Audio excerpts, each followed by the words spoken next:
Chris from ChristopherHole.com, and welcome to this mechanics and forefoot running series of videos. In this video we're going to be looking at hip mechanics and forefoot running and how they, in some ways, how they work together and why we need to have good hips, and I'll explain what good hips are, but why we need to have good hips for running. So first of all, to start with, we'll go with the first bullet point, is the gluteal muscles. Now the gluteal muscles is where we want to be running from, and it's this big muscle here on the back, because it's this muscle that causes hip extension, and it's this muscle that pulls our leg backwards, I guess. So when your foot hits the floor and it sort of gets pulled behind the body, that's the gluteal muscle doing that. So what we want to be able to do is get that working and get that nice and active. So it's not just inherently active, because you do have a lot of runners, for instance, if they've got tight hamstrings, their gluteal muscle may be shut down. So when we fire the glutes up, the hamstrings will relax, because the hamstrings are doing a part of what the gluteals should be doing.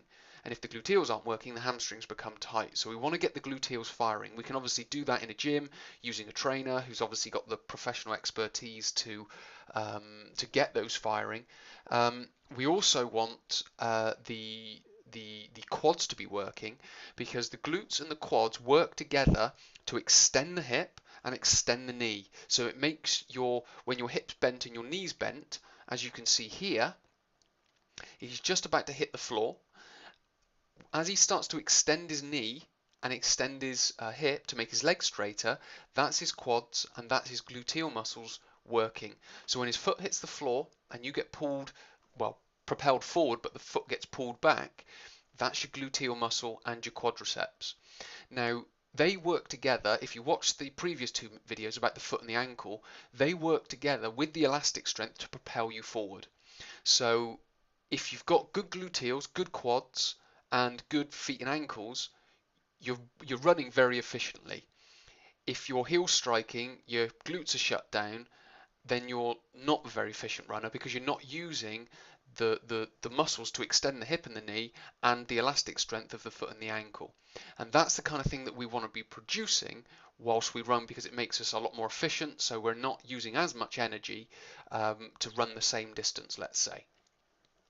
The next thing is good hip extension and internal rotation. Now this back leg here is an extended hip. If you can imagine, that's sort of like a neutral hip. That's a flexed hip there.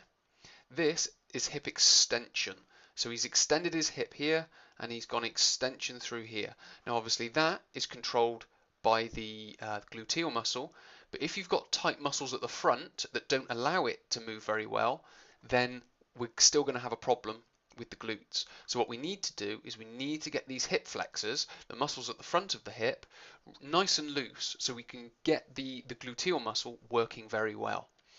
The next thing we want is not only good flexibility in the hip flexors, but we also want good internal rotation. So if you just stand up with your feet pointing forward, your feet are directly below your hips, and you point your toes inward, that's known as internal rotation. If you struggle to point your toes inward, then you're going to struggle with internal rotation. Now, as you go into hip extension, so as your foot comes back, it also needs a little bit of hip internal rotation, so the toes point inwards. So as you come back through, your foot lands and it's straight. Because if you run with your feet out, then it's just showing that you haven't got very good internal rotation, and it's causing you to do that, which is going to mess up your ankles and it's going to mess up your feet and it's going to mess up your efficiency. So what we want is good hip extension, the hip coming back, and then good internal rotation, so the foot points forward, which allows our foot to come through and become straight as we make our next strike. We also want good hip flexion, so as the foot comes back up, it then brings the foot through into that straight position. So from this video, what we want is good gluteal muscles, nice flexible hip flexors, good hip extension, good hip internal rotation, and good hip flexion and external rotation. So what we need to do is we need to get into a gym or in the front room or wherever it may be, and we need to make sure we've got good flexible hips using good stretching, soft tissue release, so on and so forth, so we can get those hips moving well, so our running can be improved that much more. So thank you for watching. My name's Chris. I will speak to you in another video.